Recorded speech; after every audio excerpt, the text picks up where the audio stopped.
Hello and welcome to this video. This is a video on actually just a couple measures of a Chopin piece. A couple measures from the Coda of the F minor Ballade, Opus 52 by Chopin.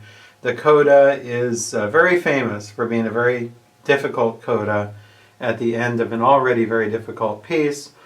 And one of the things that I like to do as a pianist and a teacher is I like to find tricks. I like to find, especially fingering tricks, things that, thinking outside the box, so to speak, to find easier ways to do things than the traditional way. Anyway, I want to show you this trick that I discovered in this difficult measure here. It's measure 223 from the F minor Ballade. By the way, I am using I use the Dover edition here, an old Dover edition, but it's a good edition. It is edited by Paderewski and Bronarski and Trzynski. It is the Paderewski edition, so it's not.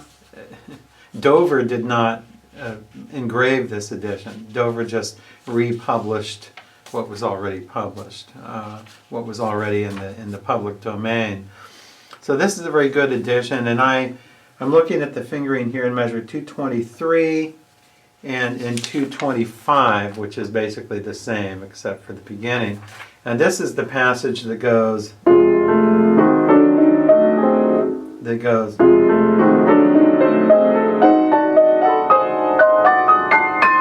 can't even play it that way anymore. That's the traditional way.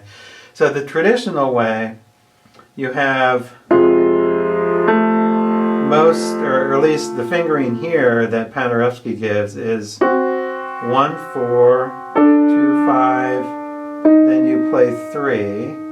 Then you have to jump up again. 1, 4, 2, 5, 3. 1, 4, 2, 5, 3. 1, 4, 2, 5, 3. 4, 2, 5, 3. And then. Now, I used to play this similar to that. I used to play this actually.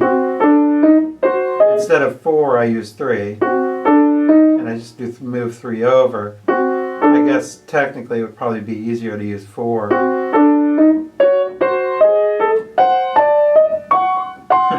And that's very difficult, even at a slow speed, because you have to jump. After playing your third finger here, very quickly you have to jump to 1 and 4, like this. That is really awkward. It's okay at a slow speed. So here's the traditional fingering at a slow speed.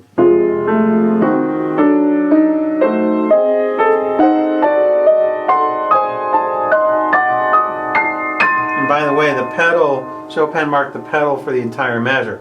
So basically what it is it's just a big accumulation of a diminished 7th chord.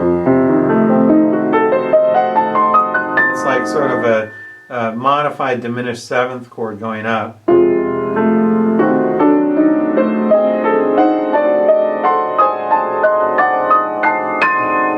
Okay, so that's okay if it's slow, but you'll find as you start to speed it up and as you start to go very fast, it's very difficult. Especially the right hand is very difficult. And I found a very nice trick here that you can use, and it's this. Okay, so whenever you play your third finger on that note, that third finger note you'll take with the left hand, and you'll do it by going. So traditionally the left hand is played this way. 4.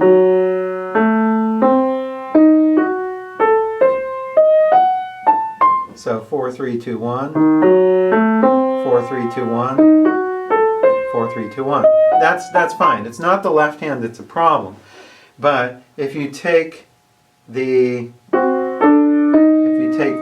oddball note that's played with the third finger with the right hand, if you take that with the left hand, the resulting left hand goes like this.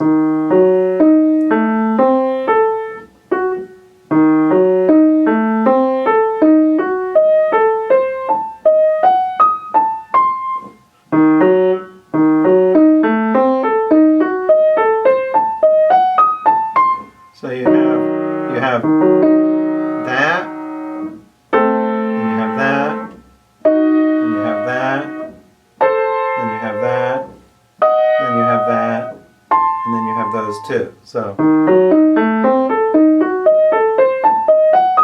it's actually pretty easy. If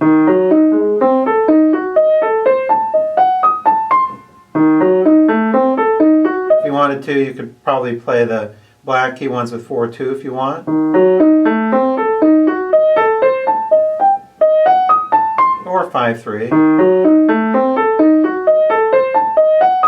That can all be done legato. Now what's great about this is, yes, the left hand is a little more difficult than the traditional way. But here's the great thing about it. The great thing is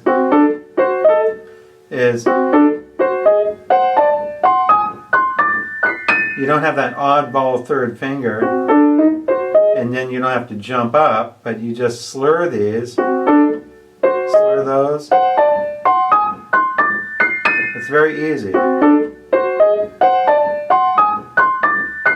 So you're leaving out that one note. Now let's see what happens when you put them together. Slowly, it's like this.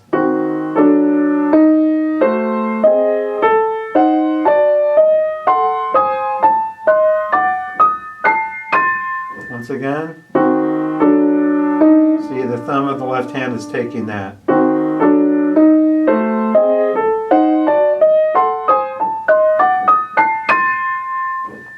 So with the pedal, and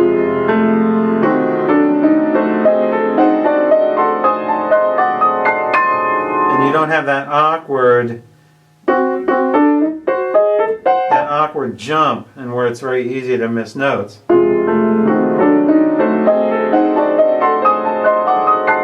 I find it about half as difficult.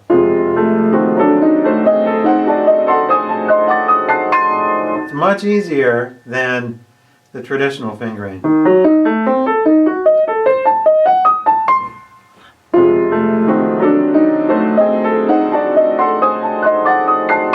It really frees up the right hand to where you're doing that. So this is the trick. It really is a trick where you really have to think outside the box and take that note with the left hand. I've never seen anyone play it that way, but these are some of the things I like to do as a pianist and teacher, is find tricks on how to do difficult passages with untraditional fingerings. So 223 through 226 then would be, at a slow speed, would be like this.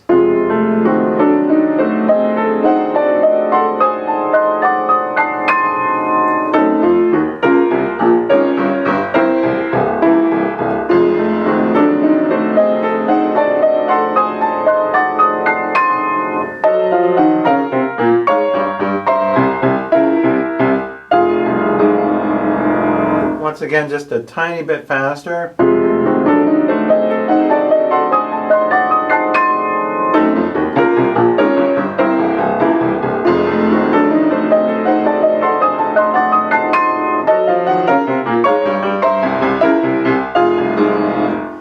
It still could be a little faster than that, but I find that fingering, when you take that oddball note with the right hand, with the left hand thumb, it just really makes it so much easier. So much easier. There's no reason to struggle with the right hand anymore, getting that sort of oddball note and having to jump into your new position. So that's my trick. For more tricks and more tutorials on especially super slow tutorials, go to the Well-Rounded Pianist at wellroundedpianist.com. I'd love to see you there as a VIP member. So thank you for joining me, and until we meet again.